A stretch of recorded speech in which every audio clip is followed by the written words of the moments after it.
தைப்பூசத்திற்கு நிறைய பேர் விரதம் இருந்துகிட்டு இருப்பீங்க. ஒரு நாள் விரதமும் நிறைய பேர் இருக்கிறதுக்காக காத்துட்டு இருக்கீங்க. அப்படிப்பட்டவங்க விரதம் எப்படி சரியான முறையில் முடிக்கணும், முருகனுக்கு என்னென்ன படைக்கணும், எது முக்கியம் எது அவசியம் இல்லை, இந்த மாதிரி நிறைய கேள்விகளும் குழப்பங்களும் எல்லார் மனசுலையும் நிலவிக்கிட்டு இருக்கு. இந்த வீடியோவில் தைப்பூசத்தன்னைக்கு விரதம் முடிக்கும் சரியான முறையும் எளிமையான முறையும், முருகனுக்கு படைக்க வேண்டிய பொருட்கள், சிலர் தெரியாமல் செய்யக்கூடிய தவறுகள் எல்லாத்தையும் கிளியராக சொல்ல போகிறேன். Welcome to my channel. நான் உங்கள் பிரியா. என் சேனலை சப்ஸ்கிரைப் பண்ணி தொடர்ந்து ஆதரவு கொடுத்துட்ருக்க உங்கள் எல்லாருக்குமே ரொம்ப நன்றி. இனிமேல் சப்ஸ்கிரைப் பண்ண போகிறவங்களுக்கும் ரொம்ப ரொம்ப நன்றி. முருகா சரணம், ஓம் சரவண பவ. தைப்பூசம் அப்படின்னாவே விரதம், பக்தி, நம்பிக்கை, மனசுத்தி இது எல்லாமே சேர்ந்த ஒரு புனிதமான நாள். ஒரு நாள் தைப்பூச விரதம் எந்த முறையில் கடைப்பிடிக்கணும் அப்படிங்கிறத பற்றியும், முருகனை எந்த நேரத்தில் விளக்கேற்றி வழிபாடு பண்ணணும் அப்படிங்கிற நேரமும் நான் இதுக்கு முன்னாடி போட்டிருந்த வீடியோவில் கொடுத்துருக்கேன். செக் பண்ணி பாருங்கள், சேனலில் இருக்குது. விரதம் அப்படின்னாவே வெறும்னே சாப்பிடாமல் இருக்கிறது மட்டும் விரதம் கிடையாதுங்க. மனசையும் வார்த்தையையும் செயலையும் கட்டுப்படுத்துறது தான் உண்மையான விரதம். முருகன் நம்ம எல்லார்கிட்டையும் இருக்கக்கூடிய சுத்தமான மனசை தான் பார்ப்பாரு. நம்ம எத்தனை பொருள் முருகனுக்கு படைக்கிறோம் அப்படிங்கிறத பார்க்க மாட்டாரு. அதுக்கு பதிலாக எந்த மனநிலையில் நம்ம முருகனுக்கு படைக்கிறோம் அப்படிங்கிறத தான் பார்ப்பாரு. தைப்பூச விரதம் முடிக்கிறதுக்கு முன்னாடி காலையில் எழுந்து தலையெல்லாம் குளிச்சுட்டு பிரம்ம முகூர்த்தத்தில் எழுந்திரிச்சுக்கோங்க. வீடு, பூஜை அறை எல்லாமே சுத்தமாக வச்சுக்கோங்க. சுத்தமான இடத்துல தான் பூஜை செய்யணும். முருகனுடைய படமோ இல்லை விக்கிரகமோ வச்சு தீபம் ஏற்றிக்கோங்க. நெய் தீபமாக ஏற்றிக்கோங்க. இலை விரிச்சு படையல் போடுறதுக்கு முன்னாடி முருகன் கிட்ட ஒன்று வேண்டிக்கோங்க. முருகா, நான் தெரிஞ்சோ தெரியாமலோ செய்த எல்லா தவறுகளையும் மன்னிச்சு என்னுடைய விரதத்தை உன்னுடைய பாதத்தில் நான் சமர்ப்பிக்கிறேன், என்னுடைய விரதத்தை நீ ஏற்றுக்கோ அப்படின்னு சொல்லி முருகன் கிட்ட வேண்டிக்கோங்க. இந்த மாதிரி நிச்சயமாக சொல்லிக்கோங்க. இதுக்கப்புறமா தான் நம்ம விரதத்தையே முடிக்க போகிறோம். காலையிலேருந்து சாயந்தரம் வரைக்கும் சாப்பிடாம இருந்துட்டு விரதத்தை முடிக்க போகிறீங்க அப்படின்னா நேரடியாக நம்ம உணவு எடுத்துக்க கூடாது. கொஞ்சமாக பால் எடுத்துக்கணும். அதுக்கப்புறமா கொஞ்சம் பழம் எடுத்துக்கோங்க. பஞ்சாமிர்தம் கூட ஒரு ஸ்பூன் நீங்கள் எடுத்துக்கலாம். இது எல்லாமே முருகனுக்கு நெய்வேத்தியம் பண்ணிவிட்டு அதன் பிறகு தான் நீங்கள் சாப்பிட்டுக்கணும். சிலரால் சூழ்நிலை காரணமாக பூஜை செய்ய முடியாமல் போகலாம். அதனால் நாங்கள் விரதம் தான் இருந்துகிட்ருக்கோம், ஆனால் பூஜை தான் செய்ய முடியல, நாங்கள் எப்படி விரதத்தை முடிக்கிறது அப்படின்னு கேட்டிங்கன்னா, உதாரணத்துக்கு பீரியட்ஸாக இருக்கிறவங்க பூஜை பண்ண முடியாது, ஆனால் விரதம் மேற்கொள்ளலாம் அப்படின்னு சொல்லியிருப்போம். அவங்களாம் எப்படி விரதம் முடிக்கலாம் அப்படின்னா, மனதளவில் முருகனை அமர்த்துங்க. மனதில் முருகனை அமர்த்திட்டு உங்கள் மன அகத்தில் இருக்கக்கூடிய கோவிலில் முருகனுக்கு விளக்கேற்றி மனசால நீங்கள் வேண்டுங்க. முருகன்கிட்ட வேண்டிட்டு அதுக்கப்புறமா நீங்கள் முருகனுக்கு படைச்ச மாதிரி நீங்கள் கற்பனை பண்ணிவிட்டு அதன் பிறகு நீங்கள் உங்களுடைய விரதத்தை முடிக்கணும். இந்த வீடியோ சூரசம்காரம் அன்னைக்கு எடுத்த வீடியோ. நான் இப்போ வாய்ஸ் ஓவர் மட்டும் தான் கொடுத்துட்ருக்கேன். பங்காளி சைடு தீட்டு அப்படிங்கிறத பற்றி நான் ஒரு ஷார்ட்ஸ் வீடியோ போட்டிருந்தேன். அந்த வீடியோ பார்த்துட்டு சிலர் கேட்டிருந்தீங்க, இந்த மாதிரி பங்காளி சைடு தீட்டு இல்லை சிஸ்டர், என்னுடைய சொந்த அம்மா அப்பாவே தவறி இருக்காங்க, நாங்கள் விரதம் இருக்கலாமா அப்படின்னு சொல்லி கேட்குறீங்க.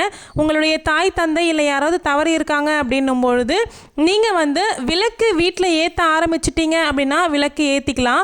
கலசம் எல்லாம் அமைக்கக்கூடாதுங்க. நீங்கள் விரதம் மனசில் சுவாமி நினச்சி வேண்டிக்கிறதுக்கு எந்த தடையுமே கிடையாது. முருகனை வேண்டிக்கிறதுக்கு யாரும் எந்த தடையும் சொல்ல போகிறது கிடையாது. அதனால் நீங்கள் விளக்கேற்றி முருகனை மனசார வேண்டுங்க.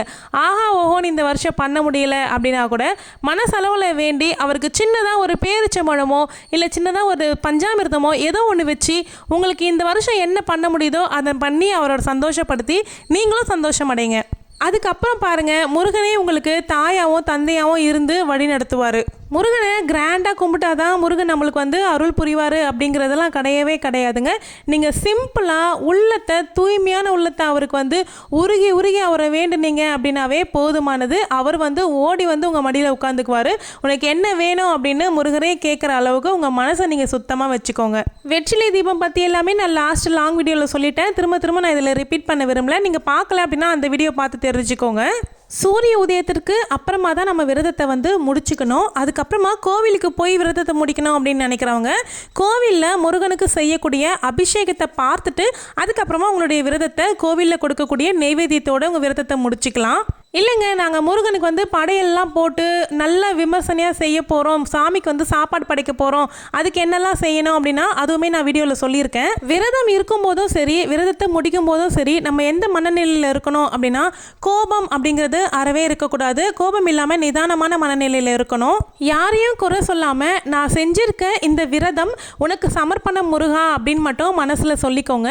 நம்ம மன சுத்தியோட நம்ம இந்த விரதம் இருக்கும்பொழுது நமக்கு முழு பலன் நம்ம வந்து அடையும். விரதம் இருக்கிறதுனால பெருசாக எங்களால் முருகனுக்கு எதுவும் படைக்க முடியல, எங்களால் வந்து சோர்வாக இருக்குது அப்படின்னு நினைக்கிறவங்க பாலும் பழமும் வச்சு கூட நீங்கள் முருகனை வழிபாடு பண்ணி முடிச்சிடலாம். அப்புறம் விரதத்தை முடிக்கும்பொழுது காரம் புளிப்பு இதெல்லாம் எடுத்ததுமே சேர்த்துக்காதீங்க. எடுத்தோடனே பால் தான் குடிக்கணும். உங்களுக்கு உடல்நிலை சரியில்லை, தலைவலி, மயக்கம் இந்த மாதிரியெல்லாம் இருக்குது அப்படின்னும் பொழுது கண்டிப்பாக வந்து பிரார்த்தனை மட்டும் விளக்கேற்றி பிரார்த்தனை பண்ணிக்கிட்டீங்க அப்படின்னாவே போதுமானது தான். உங்களுடைய உடல் நிலைமையும் ரொம்ப முக்கியம், முருகன் வந்து புரிஞ்சுக்குவார். அந்த அன்னைக்கு முருகனுக்கு செவ்வந்தி பூ, செவ்வரளி பூ, ரோஜா பூ இந்த மாதிரிலாம் சார்த்தலாம் நல்லது. வாசனை மிகுந்த மலர்கள் எல்லாமே முருகனுக்கு படைக்கலாம், சார்த்தலாம். அதுவும் இல்லை அப்படின்னா எதுவுமே கிடைக்கல, செம்பருத்தி தாங்க எங்கள் வீட்டில் இருக்குது அப்படின்னா கூட தாராளமாக சிவப்பு நிற செம்பருத்தியை முருகனுக்கு வைங்க.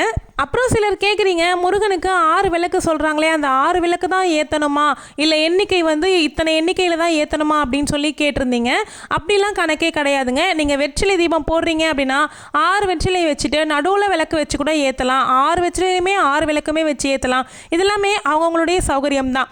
நீங்கள் முருகர் படமோ இல்லை விக்கிரகமோ வச்சு வழிபாடு பண்ணுறீங்க அப்படின்னும்பொழுது அந்த படத்துக்கோ இல்லை சிலைக்கோ முன்னாடி ஒரு நெய் தீபம் ஏற்றி வச்சிங்க அப்படின்னாவே போதுமானது. அதே மாதிரி 48 நாளோ இல்லை 21 நாளோ விரதம் இருந்துட்டுருக்கீங்க, ஒருவேளை விரதம் தான் இருக்கீங்க அப்படின்னா தைப்பூசத்தன்னைக்கு முழு நாள் விரதம் இருக்கணும்னு விருப்பப்பட்டீங்கன்னா இருக்கலாம்.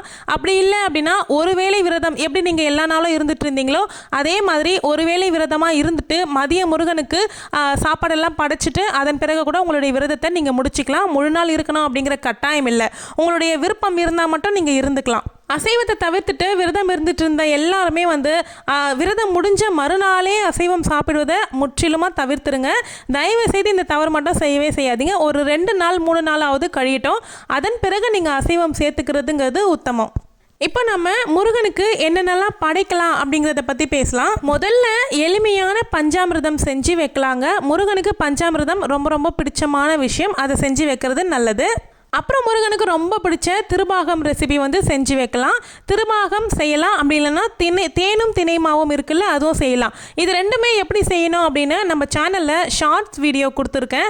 நீங்கள் செக் பண்ணி பார்த்தீங்க அப்படின்னா இருக்கும். சேனலில் போய் செக் பண்ணி பாருங்கள். கந்தசஷ்டி பிளேலிஸ்ட்டை செக் பண்ணிங்கன்னா இருக்கும் அப்படின்னு தான் நினைக்கிறேன். முடிஞ்சால் நான் டிஸ்கிரிப்ஷனில் வைக்க பார்க்குறேன். இதை தவிர்த்து வெண்பொங்கல், சர்க்கரை பொங்கல், கேசரி இந்த மாதிரி நீங்கள் விருப்பப்படுறது எல்லாமே முருகனுக்கு செஞ்சு வைக்கலாம். இல்லைங்க நாங்கள் சாப்பாடு செஞ்சு படைக்க போகிறோம் அப்படின்னா சாதம், பருப்பு, சாம்பார், 2 வகையான பொரியல், வடை, பாயாசம் இந்த மாதிரி நீங்கள் வந்து கல்யாண விருந்து மாதிரி செஞ்சு கூட முருகனுக்கு படைக்கலாங்க. சுவாமிக்கு படைக்கும் பொழுது வெங்காயம், பூண்டு இதெல்லாம் சேர்க்கக்கூடாது அப்படின்னு சொல்லுவாங்க. ஆனால் நான் வந்து உண்மையை சொல்லணும் அப்படின்னா இது வரைக்கும் அதை கடைப்பிடிச்சது கிடையாது. நான் எப்படி வீட்டுக்கு சமைப்பனோ அதே மாதிரி தான் என் முருகனுக்கும் நான் சமைச்சு படைச்சிருக்கேன். வெங்காயம், பூண்டு உங்களுக்கு சேர்த்துக்கிறதுல விருப்பம் இல்லை அப்படின்னா நீங்கள் சேர்த்துக்க வேண்டாம். வெற்றிலை பாக்கு, வாழைப்பழம் கட்டாயம் வச்சுக்கோங்க. அந்த அன்னைக்கு தேங்காய் உடைக்கிறதுக்கு மறந்துடாதீங்க. தேங்காய் அப்படிங்கிறது நம்மளுடைய அகந்தையை நம்ம இறைவன் முன்னாடி உடைச்சி அவருக்கு 2ஆ வைக்கிறோம் அப்படிங்கிறது தான் வந்து ஐதீகம். பாசி பருப்பு பாயசம் செய்கிறது முருகனுக்கு ரொம்ப ரொம்ப விசேஷம். இது எதுவுமே எங்களால் பண்ண முடியாதுங்க, நாங்கள் என்னங்க பண்ணணும் அப்படின்னு கேட்டிங்கன்னா ஒரே ஒரு டம்ளரில் காய்ச்சின பால் எடுத்துகிட்டு வந்து வச்சுட்டு உங்ககிட்ட இருக்கக்கூடிய பழங்களை எடுத்துகிட்டு வந்து முருகனுக்கு வச்சுட்டு நீங்கள் அந்த விரதத்தை முடிச்சுக்கலாங்க. எந்த தவறுமே கிடையாது. நீங்கள் இவ்வளோ செய்யணும் அப்படிங்கிறதே கிடையாதுங்க. உங்கள் மனசு தான் பார்ப்பாரு. மறுபடியும் அதை தான் சொல்கிறேன். இன்னும் சில பேருக்கு டவுட் என்ன இருக்கும் அப்படின்னா, கோவிலுக்கு அன்றைக்கி கட்டாயமாக போய் தான் ஆகணுமா, கோவில் எல்லாமே ரொம்ப கூட்டமாக இருக்குமே, நாங்கள் எப்படி போகிறதுன்னு கேட்டிங்கன்னா வாய்ப்பு இருக்குது அப்படிங்கிறவங்க கோவிலுக்கு போங்க. அப்படி இல்லைன்னா உங்கள் வீட்டு பக்கத்துலேயே இருக்க முருகனை போய் பாருங்கள். ரொம்ப விசேஷமான கோவிலுக்கு தான் போகணும் அப்படிங்கிறது கிடையாதுங்க. உங்கள் வீட்டு பக்கத்தில் நிச்சயமாக ஒரு முருகர் வந்து உங்களுக்காகவே காத்திருப்பார். அந்த முருகரை போய் தரிசனம் பண்ணிட்டு வாங்க. கோவிலுக்கு போயிட்டு வந்துட்டு தான் விரதத்தை முடிக்கணுமா அப்படின்னும் கேட்பீங்க.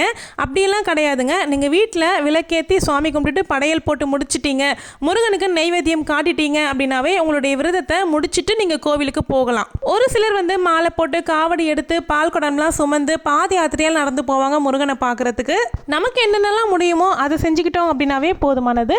சுவாமிக்கு எப்படி விரதம் இருக்கணும் முறையை பற்றியும் சுவாமிக்கு நைவேத்தியம் பண்ணுற நேரத்தை பற்றியும் நான் வந்து ஏற்கனவே ஒரு வீடியோ போட்டிருக்கேன்.